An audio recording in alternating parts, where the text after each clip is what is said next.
Hey, what's up, everybody? BDF44 coming at you with another video. All right, so Russell Westbrook has opted into his $47 million contract and is planning to return to the Lakers this upcoming season. Second piece now in place for the trade to take place. As far as I'm concerned, that's still what makes the most sense. I'm not gonna lie to you guys. I'm not gonna sit here and say I'm 100% sure that Kyrie and Russell Westbrook will be traded today, but I think it makes sense for all parties involved to make that move today. I do believe that before free agency even begins, both of those pieces should be in place. I know what Kyrie said, see you in the fall. Also, I'm not certain he was talking to the Brooklyn Nets fans. He might have been talking to us. Here's the thing, you guys. Maybe I'm delusional. Maybe I'm not ready to let go of this, but it's not necessarily because I haven't thought about it. It's because I have. I've broken it down many times. I've weighed the options. There are some scenarios where it makes sense for the Nets to go forward the way that they are, but in more scenarios than not, as I can see, they're not going to be good enough to compete for a championship this year. And if they're not competing for a championship this year, they're going to have some unhappy superstars. That's what I've concluded. Now, everybody may be on the same page right now, but Kyrie Irving at $36 million expiring is going to be very tempting to trade at the deadline. So whether they want to be on the same team or not, if they're not playing at a certain level, I think it's a good chance Sean Marks trades Kyrie Irving expiring contract. I think it's a very good chance he does that. Same thing with Russell Westbrook. I could totally see that contract being traded at the deadline. Probably for one another. So, we'll see how the lay of the land plays things out. Obviously, it's kind of strange trading two expiring contracts for one another at different prices. But I think for the nature of what both teams will need, I think you can totally see something like that happening. So that's just how I see it. If they don't do nothing in the offseason, they may conclude they need to later on. So all in all, I'm just looking at the situation and saying, look, both teams are trying to play for a championship. They may very well exceed all expectations, and we could see these two teams in the NBA Finals some magical way. But I don't think that both teams really see that for themselves. I don't see that, not currently. I think that they could make a few moves and put themselves in a position to feel a lot better about what they're about to be doing. And so the move for us is to try to acquire Kyrie Irving, because now that we have Russell Westbrook opting in, we need that out of here now. Ain't no question about it. It's not about Russell Westbrook as a player necessarily, although that is a part of it. It is. He's not a great fit for us, to say the least. But also that contract needs to be represented in more productive ways, obviously. So if we're a win-now team and we're serious about doing what we need to do, that's going to be our priority right now. But we can't trade it for something that is going to make us worse. We can't trade it for something that's going to make us, have less flexibility than we already have. Because that's our issue. We're having a hard time with our flexibility bringing LeBron quality talent to play with. So that's what it is. We've already concluded all of this. Both players that needed to opt in for a trade to be possible have opted in. And now we wait for Brooklyn to come to the conclusion that it's necessary to make the deal, because the Lakers are ready. I heard what Kyrie had to say. He doesn't have any control over the situation anymore, quite honestly.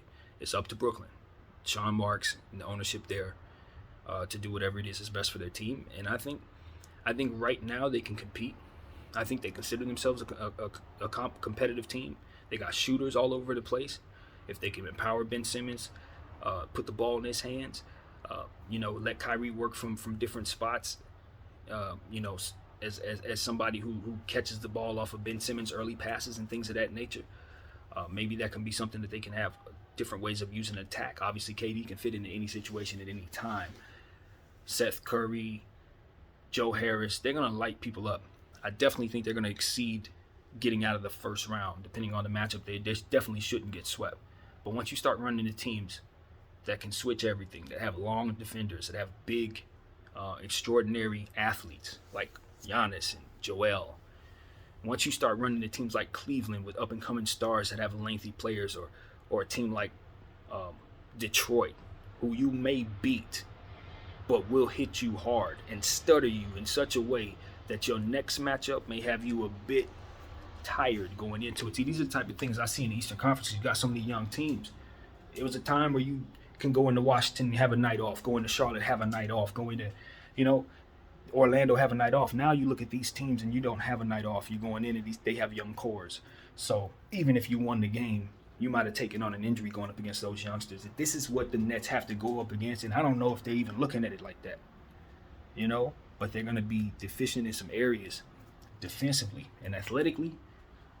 If Ben isn't 100% healthy and basically able to cover different spaces at once, he's gonna have to roam. And so, is Steve Nash going to put together something that does that? Now, I look at Steve Nash as a passing genius. I know what his game was when he was a player, and Ben Simmons is exactly the type of player I want him making plays for, because he sees the same things Ben does, and it's gonna be great to see that work. But when it's a win now situation, championship situation, we saw some mistakes Steve Nash made last year. I have questions about him. I really do. Now, not to say that our rookie coach, we don't know what Darvin Ham's going to do either. So I can't make the case that we're confident.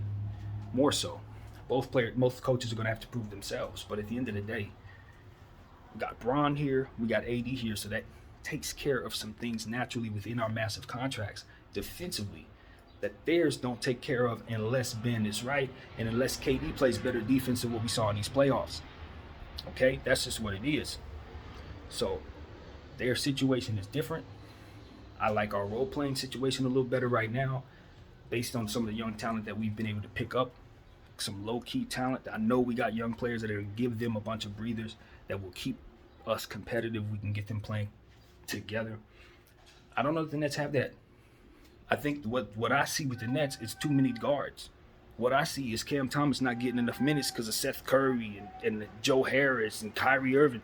He needs more minutes. That's what I see. Ben Simmons, all these people are guards.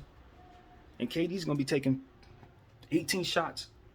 Kyrie's going to be taking 16 shots. Like, Ben's not going to shoot at all. So this is not a good fit for Brooklyn. I don't see it. I'm sorry, I've said it a million times.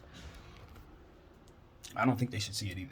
I believe in Kyrie and KD if you get them the right situation. Maybe you try to trade Ben Simmons for DeAndre Ayton. Then suddenly you got a more traditional situation there. Maybe that makes more sense to me. I don't know. But honestly, y'all can get ran out of the gym by certain teams. You're gonna run to Boston. They're gonna beat you again. Y'all gonna run to Giannis. If he retools properly, that team gets a little more depth. They're gonna beat you. Philly, if they get PJ Tucker do the right things, they gonna beat you. I don't like Brooklyn like that. I don't like Brooklyn like that. There's a lot of things that have to come together, not only system-wise but health-wise, for them to even be a team that's to be taken seriously in my mind. So, hey, if y'all want to go forward with this, Kyrie Irving's going to play one season and he's going to make a decision. If he decides he likes what he's dealt with, he's going to ask for a 5-year deal. You going to feel more confident about him than you do now? I don't see how that's going to be the case.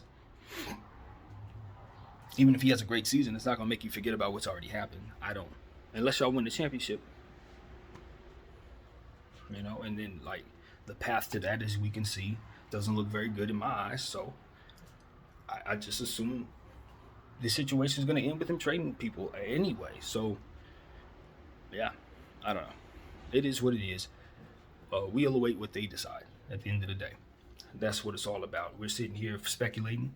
For all I know, there are pieces and things that they have lined up that can make them even better. So if they pull that off, I await being wrong, as I always say. But I've been right a lot of times when it comes to stuff like this, where the fit doesn't look very good, or where guys kind of want to be a part of certain things for reasons that don't have nothing to do with basketball. We've seen how that plays out, man. We've seen how that plays out. It works out fewer times than it does. So, good luck. Good luck to all parties involved. I hope that I've contributed in a positive way. Obviously, I'm lobbying for what's best for the Lakers. But at the end of the day, I do see problems in Brooklyn, and I just don't know if I've seen enough consistency from their front office lately to believe that they're going to retool this thing properly. Put everybody in place to make sure that they have a championship level squad this year particularly. So that's what we're talking about. So that's what it is, man. as far as I'm concerned, the Lakers need to do what we got to do. We're gonna try to get rid of the contract, but I'd like to think both teams will revisit this.